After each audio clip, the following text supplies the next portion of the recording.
Good morning, everybody. Hope you're great. Hope you're fine.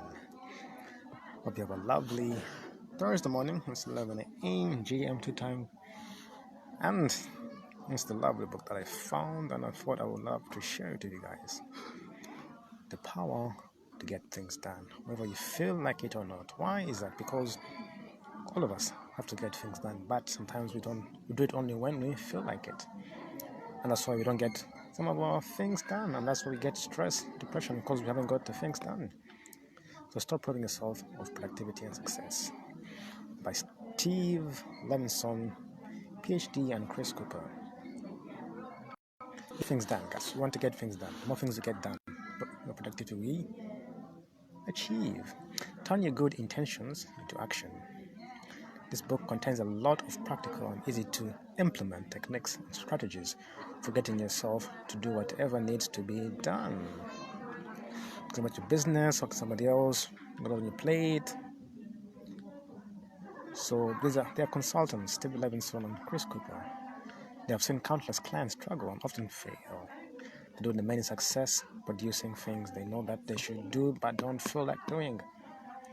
The point is that people don't feel like, so start feeling like doing something you need to do. The Power to Get Things Done will teach you how to consistently, when they retain consistently, turn your good intentions into action so that you can be as successful as possible in the work you do. Okay? Talks about a smart way to think about and treat your own good intentions, 3 key principles of following through, and simple but powerful strategies that will turn you into a follow-through champion. The authors, Steve Levinson, is a licensed clinical psychologist and inventor who specializes in helping people follow through on their own good intentions. Chris Cooper is an internationally recognized business expert, entrepreneur, and popular radio show host who has achieved remarkable success by using the principles and strategies revealed in this book. So, I should look at the contents. Normally, you can tell a lot about a book by reading through the contents. Why it's hard to follow through? That's part 1. Why motivation isn't enough? The work you don't feel like doing. Special follow-through challenges for business owners. Part 2. From trying harder to trying smarter, making a shift. Taking your intentions seriously. How to give intentions all the power they need. Part 3. Smart strategies. Turn up the heat, detoxify red tasks, buy follow-through help. Part 4. How to keep on keeping on. Key to maintaining follow-through mastery, acknowledgements, and about the offers. So in the forward, talks about whether in business yourself, company, the better able you are to do what you intend to do. Whether you feel like it or not, the more successful you're likely to be. So some of us are naturally better at this, someone others, which is normal. God bless some unstoppable determination, some productivity machines, so we're all different. But you can learn what others are doing, okay? That is the main point of the book. As introduction. So the book is based on these 2 premises. The better able you are to do what you know you should do, whether you feel like it or not, the more success you can achieve in your business, job, or career. 2, by learning and applying a few simple but powerful follow-through concepts and strategies, you can dramatically improve your ability to follow through. Okay? So the power to get things done. Why motivation isn't enough. Talks about a guy who's a good example but was in sales. So a story which you can read through, talk about how motivated, but it was not enough to get him through. So success hinges on your ability to follow through. So without the ability to follow through, failure is pretty much a sure thing. I could, I should, I will, I didn't. Why we don't follow through? Poor follow through isn't exactly your fault. When it comes to enabling us to follow through on our good intentions, the mind is a big disappointment. I said the untrained mind. How we expect motivation to work? Well, things gonna last tomorrow. Tomorrow, I wake up again, but no, it lasts. You have to do it again most times. So don't be fooled by outliers. How motivation really works. Let's break it down further. Wanting to succeed, want to make you feel like doing success, producing things you don't feel like doing. What wanting to succeed will do, however, is make you produce good intentions. It will make you promise yourself that you'll clean your desk. But here's the problem. Promising yourself that you'll clean your desk won't necessarily make you clean the desk. You'll clean your desk only if you're sufficiently motivated to overcome the resistance you feel to cleaning your desk. Most of us, when you overcome the resistance not to do something, that's when we will do something. First of all, welcome to reality. Is it hopeless? So this is questions to ask yourself. What are some of the things you have intended to do but haven't yet done? 2, what are you putting off that's really important? How much is it costing you not to do the important things you intend to do? What are some of the things you could accomplish if you had the ability to do whatever you intend to do? The work you don't feel like doing. Use the definition there. So what's on your work plate? I'm sure we have all these things which we don't feel like doing, but we should do. Give the proper name. He calls it GUI here. To go is personal, so that should be related to you. So the key here is it's perfectly normal and natural to not feel like doing some or many or even most of the things you know you must do to be successful. Avoiding GUI is hard work. Employees and all that. So, chapter 3, special follow-through challenges for business owners. The higher the stakes, the more follow-through matters. So even if it's business owners, it says you can still apply it in daily lives. I mean, if you take yourself as a business or something which you own, which you must, nurture, develop, it's the same strategy will apply to you. Unless you get really good at doing what you intend to do, you're asking for trouble.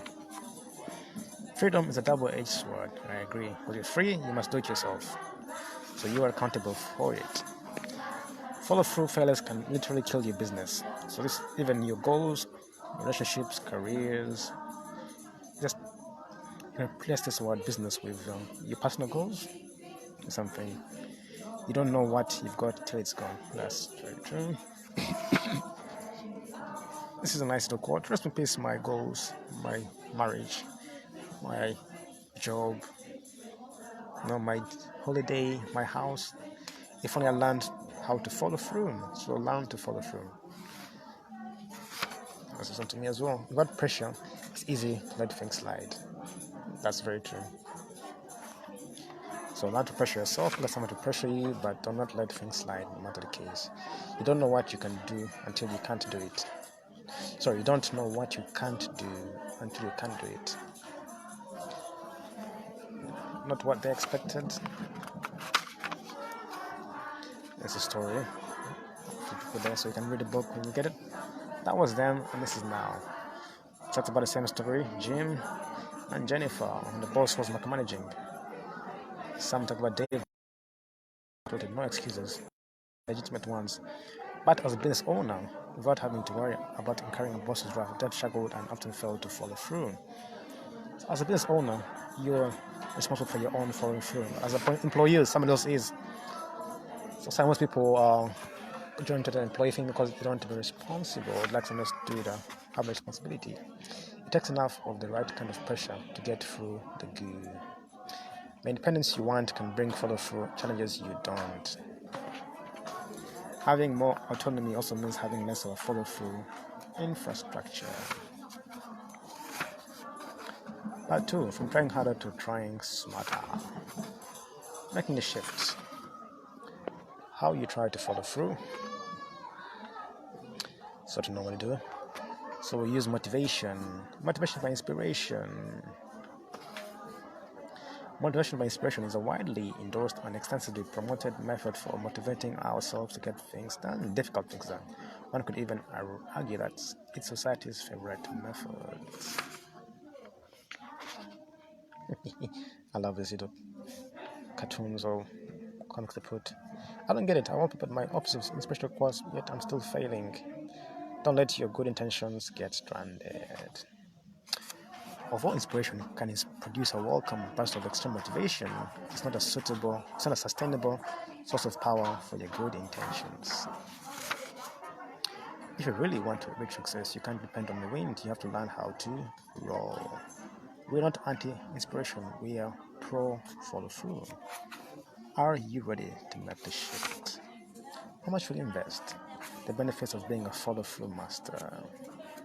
Shall we look at them and see what this says? Follow-through masters always place their intentions in the driver's seat. What they decide they should do, they do. Whatever they decide is important gets their attention, their time, their talent, and their effort. Because their intentions rule, follow-through masters can concentrate on doing the things they believe will make the biggest positive difference. I repeat, you concentrate on doing the things which will make you the biggest positive difference. The biggest positive difference. What you want to concentrate your energy, talent, time on. Follow-through masters pay attention to the important wheels that don't squeak. Yes?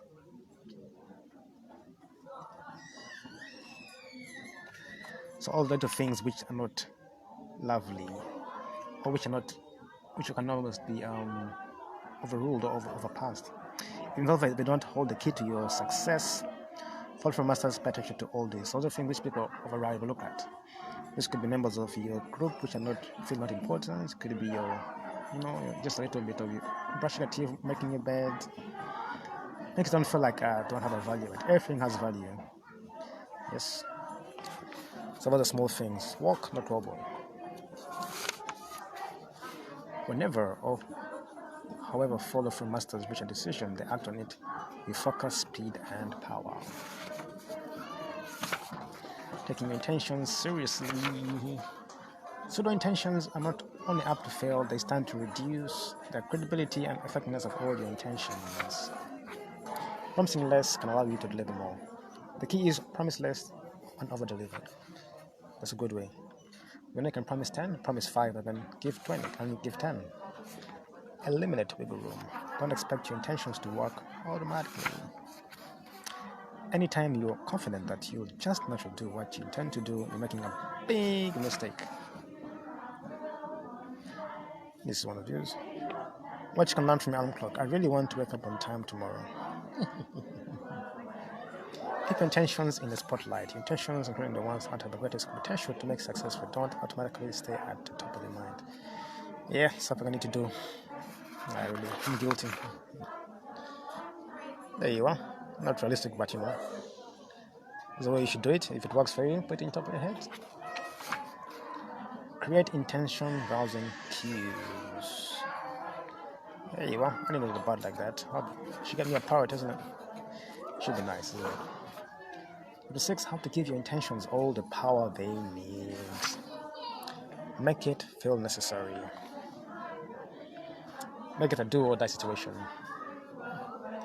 Motivation for the rest of us. Trick yourself into actually feeling, not just thinking, like you must do the same thing you decided you should do. Going too far? You can always create a compelling reason that's powerful enough to force you to do what you intend to do. Take a lesson from the marketing industry. Make it harder to violate your intention and easier to do what you intend to do. It's a good one. Here's a little picture here coming up. Here we are. So make it harder to do the wrong thing. Make it easy to do the right thing. Never rely unnecessarily on willpower. Use your willpower wisely. Outsmart temptation. Is that a tip for you to do? Fighting temptation is never easy, but it's a lot easier if you fight smart. There you are. This is someone who's really trying hard to fight temptation, but he has quickers all around him. So you wonder why? That's all of us. Sometimes what we do. Let situations do the heavy lifting. Situations that force people to do the right thing work better than efforts to persuade them to do the right thing. There you are. situations that force you to do the right thing and not even efforts to persuade. I agree 100%. But three smart strategies for getting things done. Turn up the heat. Here you are, by force. That always works. Hang yourself by your tongue. That's not a good one. Try to learn. Sometimes the best way to get moving the opportunity to go backwards. That's burn your bridges behind you. Cut off all loose ends, things which will make you go back. That can be friends, can be hobbies, it can be interests, it can be character traits. As you go, make the consequences feel real. Create compelling reasons to follow through. Although a good reason is enough to decide to follow through, it takes a compelling reason, a reason you can feel in your gut right now to actually follow through. Threaten to violate your intention in a big way. That is true. Create a sense of urgency. Detoxify dreaded tasks, Chapter 8. Avoidance prevents you from building the routine or habit that would eventually make it easier for you to do what you intend to do. Tiptoe around the avoidance monster. I agree to that. No more avoiding. Lower the bar to clear the hurdle. Baby steps, right? And get the ball rolling. Baby steps makes up walking. Commit only to doing the easy part. If you start to insist on doing more than you feel like doing, you'll wake up the avoidance monster and it will be all over. That's a good one. Looking to buy follow-through help. Never rule out the possibility of reducing the amount of willpower it takes to do something you tend to do by simply paying someone else to do it for you. Someone says, Martin, I outsource everything that I'm no good at. Obviously, you can't delegate everything you are not following through on. There's some things that you can only do. There are other things that you certainly could delegate in theory. Alright? Pay someone to kick your butt. I need one of those. Oh, okay, I'll kick my own butt, so I'll pay myself to kick my own butt. Sometimes you can get follow through help for free. Volunteers. Isn't it? Join a group. Groups are good. It may feel good to get unconditional support, but unconditional support probably won't help you follow through. I agree. Hi, mentor coach. There you are. That's what you can do. Part 4, how to keep on keeping on. Keys to maintaining follow-through mastery. Every good intention deserves its own follow-through plan. Yeah, well done, no plan for that, yeah. Actively manage your intention portfolio. I'm guilty of that. I've been active the last few days. Get rid of outdated intentions. Yes, most of us have good intentions, but we don't have good completed work. So get rid of intentions which are outdated. Being exquisitely explicit about how you handle your intentions is a key to keeping them effective. Aim for no unkept promises. I need to do that as well. Don't rest on your laurels. You'll have to follow through deliberately and manually forever. Not for a few days, forever. Never take following through for granted. I have been, I'm guilty. I actually have been. I didn't do much. So use follow through strategies and succeed, or forget about it and fail. That's the choices you have. Use those two. So once you've made a potentially life-changing transition from trying harder to getting things done and trying smarter, you are ready to begin enjoying the benefits of being able to do whatever you intend to do. So my ability to follow through is vital to my success, correct? My intentions can be effective only if I take them seriously, correct? Although I'm motivated to be successful, I can't count on that motivation to make me do the unappealing things I know I must do to be successful. I must make a practice of taking deliberate action to encourage pressure, trick, or even force myself to do whatever I intend to do. I want to rely on willpower unless it's absolutely necessary. With practice, I can get better and better at following through manually, but I can never count on automatically doing what I intend to do. I must always be deliberate, strategic, and creative about getting myself to do whatever I intend to do. Put into practice, and that's it. Acknowledgements at the back of it. So yes, ladies and gentlemen, that is a good book. Oh yes, let me show you the picture of the authors. That's Steve Levinson. That's the two authors of the book. Great book. So hope you enjoyed it, because I did. Force myself, follow through, trick myself, motivate myself, use willpower, delegate where possible, and let go of old intentions. And I want to break bridges to go backwards. Okay. I'll go for the book again just to make sure I do it every single day. I'm going to do my goals. So I'm going to force myself in situations that force me to do the right thing. Yes. I won't fight temptation. I'll just challenge it and overcome it. I'll make it harder to violate my intention and easier to do what I intend to do. I'll create a compelling reason that's powerful enough to force me to do what I intend to do. I'll trick myself into feeling, not just feeling like I must do what I should do. And so forth, so forth. The power to get things done, whether you feel like it or not. Hope you enjoyed it, because I did. Goodbye.